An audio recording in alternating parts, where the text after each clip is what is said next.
All right, West Virginia fans, wanted to hop on here tonight and talk some West Virginia wrestling. We have a top-ranked wrestler in the country. We have a key returnee at 125 for the Mountaineers, and we have future wrestlers that signed their commitment papers this week. So a lot to get to in the West Virginia wrestling world, and we'll break that down all tonight on the show. Before we get into all that, if you're a West Virginia fan, please remember to like and subscribe to JerseyEER. We put out football, basketball, and wrestling content. We'll probably do some baseball once baseball starts. So if you're a fan of those sports, you're a fan of the Mountaineers, definitely like and subscribe to the show. We definitely appreciate the support. With that being said, let's get into tonight's show. So let's start off with the top ranked wrestler, number one in the country, according to Flowrestling, Ty Waters. So some background here. Ty Waters is a sophomore this year, medically redshirted last year after an injury, was an All-American his freshman season. So this guy definitely has a ton of talent, obviously. He has had a really good start to the season. He has a ranked win over Daniel Cardenas at the NWCA Open that was up here in Rutgers. So having a guy that's ranked number one in the country is extremely important for a program like West Virginia. We've had guys that have All-American in the past, but we haven't had a national championship wrestler since Greg Jones. So Waters will have a chance to make that claim this year and plant that flag for West Virginia. Absolutely great for the program now and for the future. He's 157 pounds, like I said. He's in the middle of that lineup, which is great because a lot of dual meets start at 125. So he's that stopgap in that lineup where you can get bonus points, you can get wins, and he's extremely exciting to watch. If you haven't had a chance to watch him yet, definitely do so. This guy's electric and definitely brings it each and every match. Loves to score points and can beat you in multiple ways. And this weight class is wide open. There's no Tyler Kasak this year, who is from Penn State, who they decided to redshirt. So Waters has a really nice opportunity here to do some really big things this season. Now, it's only mid to late November right now. Rankings do not matter until you really get to the NCAA tournament. And even then, anything can happen. But for right now, to have a guy ranked number one in the nation for West Virginia is definitely a huge development and great for the program moving forward. All right, let's talk about some other big news. Jett Strickenberger returned to the lineup for the West Virginia Mountaineers. So to start the season off, Strickenberger made it to the Southeast Open final in Virginia Tech. He medically forfeited that match because of an apparent knee injury. He wrestled a little bit on it after the initial injury time, but ultimately decided that it wasn't worth pushing it for another few minutes in a tournament that really doesn't matter, an open tournament. So I was a little concerned because we didn't see him in the lineup for a little bit. We didn't see him against American. And even the first match versus Glenville, he didn't wrestle in, but they probably didn't need him in those matches. If we're being honest, West Virginia stacked up nicely against those teams. So he made his return versus Princeton, wrestled Mark Anthony McGowan. Really, really entertaining match. Even though the score was only 1-0, there was some crazy defense going on, especially by Strickenberger. Couldn't really get his offense going too much, but if you go back and watch the film on this one, had a nasty whizzer and just fought through some really tough positions and ended up edging McGowan out 1-0. McGowan's a really good wrestler. He came in ranked 18th in the country, and he was a really, really strong wrestler. You can tell when he wrestled that he had a really great amount of strength for a 125-pounder. But Strickenberger did enough to win the match, which is good. Even though he likes to score a little bit more points than what usually happens in this match, the fact that he got back on the mat against a high-quality opponent and got a win is a good sign. If you guys don't know Strickenberger, he was one round last year away from All-American at NCAAs. So this kid's hungry. He wrestles with a chip on his shoulder, and he's a major person in the West Virginia lineup. Now, with him being out a little bit, Louis Gill, an NC State transfer, has really filled in nicely for West Virginia. He's a nice depth piece there, and it's not bad to have Louis Gill there either as Strickenberger gets healthy and gets right as this season goes along, because the competition is going to get a lot tougher for the team, and we're definitely going to need Strickenberger in the lineup if we want to win some of these dual meets. So it was nice to see his return. He should be in for a big season for West Virginia. All right, let's talk about the most recent results over the past weekend. West Virginia wrestled a quad meet. They wrestled Glenville State, Princeton, and Appalachian State. We'll go through some of these box scores and some of the things that we saw from there, and then we'll talk about what's next and talk about this upcoming recruiting class. So like I mentioned, Louis Gill started off this match and won by fall. And Louis Gill, like I said, is an NC State transfer. I actually had him penciled in as the 133 starter this year. Didn't see him going 125, especially with Strickenberger there, but he's a nice fill-in right now with Strickenberger out, as I mentioned. Gunnar Andrick, a West Virginia native, had a nice win, 15-4. Jordan Titus. And then TJ Langley filled in for Willie McDougall, had a nice win over Gabe Honorado. Gabe Honorado is actually a Jersey guy from Paulsboro, New Jersey, really successful high school wrestler. So that was a nice win for Langley. Waters had the fall. Sean Taylor with the win. Brody Conley, who's off to a really, really strong start this season for West Virginia. He continued to do his thing. Ian Bush. And then the surprising one was Rune Lawrence getting pinned. Really high on Rune Lawrence. He's had some really quality wins this season. Has had some head-scratching losses too, but I would stay patient with him. I think his best wrestling's in front of him. And then we lost the heavyweight match. So that was the Glenville recap. And then looking at Princeton, this match was a little bit closer than the box score indicated, if I'm being honest, especially the first few weights. Points were really hard to score in these first bouts, and there were some dogfights, and there were some matches that were back and forth, and there was a lot of reviews going on. There was a lot of bricks thrown on the wrestling mat, and it was overall a pretty entertaining dual meet, especially for the first half of the dual meet. Like I said, Strickenberger had that nice win over Mark Anthony McGowan. And then Princeton took the next two, that 133. The tiebreaker, Rivera won that one. And then Jordan Titus dropped the match. And then Willie McDougall had a really entertaining match. That was a back and forth match, but McDougall ended up getting the win. Ty Waters had a major decision, just missed the tech fall over Gavin Hawk.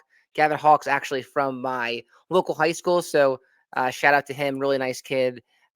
Is a true freshman at Princeton. And then Sean Taylor loses to Ty Whalen. Brody Conley has a tech fall. Ian Bush wins. Rune Lawrence wins. And then we went at heavyweight with Keller. So the upper weights definitely stole the show in this one. They wrapped this up for West Virginia, and they cruised at the second half of that dual meet. And then let's go over to the Appalachian State box score. Again, Louis Gill continues to come in and continue to get wins for West Virginia. Gunnar Andrick steps up after the loss in the previous match and gets the win. And then Jordan Titus just kind of had a tough day on Saturday. Jordan Titus, I think, is a guy that has struggled a bit out of the gates, but I think he's someone, once the season gets going, he'll find his way and do okay. Willie McDougall had a loss, which was a little bit surprising. He lost to the 27th ranked wrestler, and he was ranked 15th. Ty Waters, again, crushed it. Sean Taylor lost. Brody Conley, another win. Ian Bush, Rune Lawrence, and Keller. So I think overall, the upper weights had a really nice day for West Virginia. And if you look at the upper weights right now, between Conley, Bush, and Lawrence, those three, that's a nice row of wrestlers back to back to back that are pretty consistent and pretty solid for the Mountaineers. Like I said, the competition is going to get tougher in the next few weeks, but overall, you did what you had to do against competition you should have beaten, and it's a good sign for West Virginia moving forward. All right, let's talk about what's up next for them as far as dual meets go. They wrestle Rider at the Hope Coliseum. So Rider is a small school up here in New Jersey, down in Lawrenceville, New Jersey. And interesting season for them so far. They wrestled two Big Ten schools. Big Ten is historically the best wrestling conference in the country. I mean, it's just stacked with teams. So they wrestled number 12 Illinois and lost 12-24. And then they beat Michigan State 24-16. So the fact that they beat a Big Ten school is pretty impressive. So West Virginia is going to have to show up here on Sunday and wrestle their best match, because you never know, one match could flip it. So that'll be interesting to see. It's on ESPN Plus. So if you want to watch that, definitely check it out. Check out the matches at 125 and 197. Those are the ones that I'm looking at. I want to watch Klinsky versus Strickenberger, and then Lawrence should have a good match at 197. So those are the two that I'm looking forward to watching on Sunday for West Virginia. And then let's talk about these future Mountaineers coming up that are coming into the program really soon. So let's start off with Mason Jacob, a kid from Kingsport, Tennessee. And Tennessee is not historically the strongest wrestling state, but this kid's legit. If you look at some of the circuits that he's been wrestling and some of the credentials that he is one of the best recruits in the entire country. So Matt Scouts has him as the number 18 overall recruit in the country. That's super impressive. That's a huge get for West Virginia. So he's number 3 at 120 according to Matt Scouts, number 5 in the country according to Flowrestling. He's a 3-time Tennessee state champion, so I'm assuming he's going to go for his 4th this year. He's a Super 32 finalist.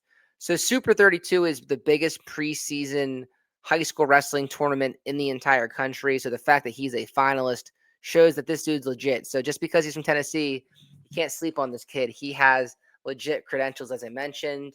And then he goes out to Fargo and he wrestles the freestyle circuit, and he wrestles in the summer, and he's in a Fargo All-American taking 4th place, which is just a gauntlet of a high school wrestling tournament.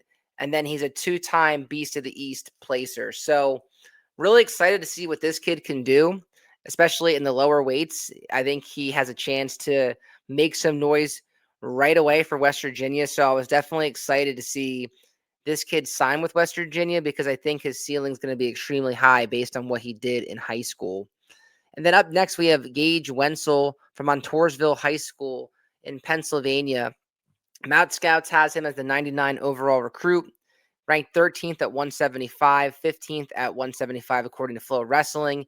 He's a 3-time NHSCA High School Nationals All-American, so that's a huge tournament after the season ends, and they get a lot of kids in those brackets, so the fact that he took 3rd, 2nd, and 1st is super impressive. He's a 3-time Pennsylvania State place winner, 5th, 4th, and 2nd. We mentioned that Super 32 earlier. He took 8th in that, and he took 6th at Powerade. So this kid's wrestling legit competition both in the season and out of the season. And Pennsylvania is the number 1 high school wrestling state in the entire country. The fact that he's already placed 3 times is super, super impressive. We'll see what he can do with his senior year, but this kid's probably going to finish as a 4-time place winner in Pennsylvania. We'll take that all day for West Virginia. Getting into that Pennsylvania pipeline, good sign from West Virginia on this kid. Next, we have Brennan Warwick coming over from Ohio, Massillon Perry High School, which is a solid high school for high school wrestling. Number 106 recruit overall in the country, 11th at 175, 12th at 175 according to Flowrestling. NHSCA 6th place All-American. He took 5th place in the Ohio State tournament, 6th at Super 32, and 6th at Fargo.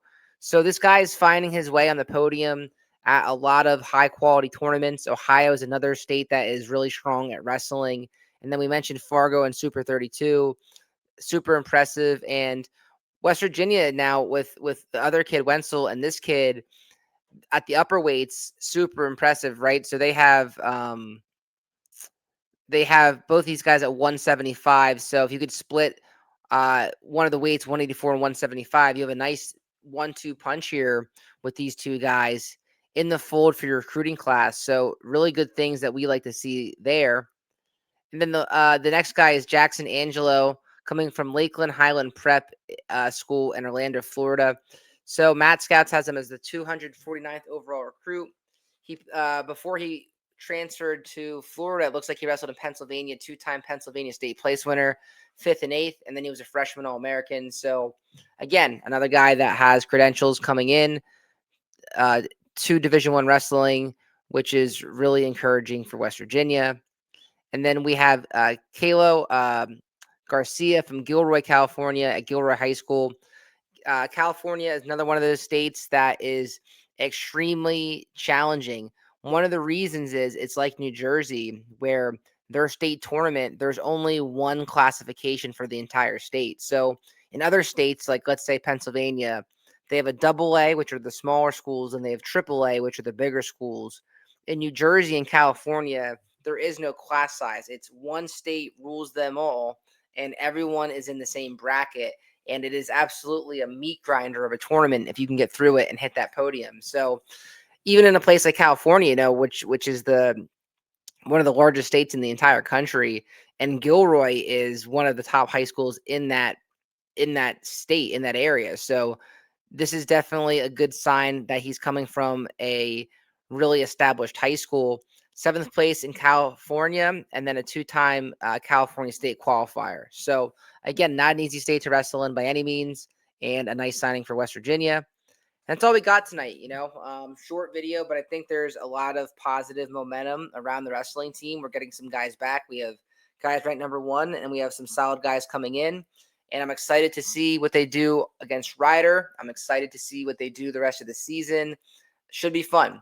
So if you enjoyed this video and you want to see more West Virginia wrestling content or more West Virginia sports in general, friendly reminder again to please like and subscribe to JerseyEER.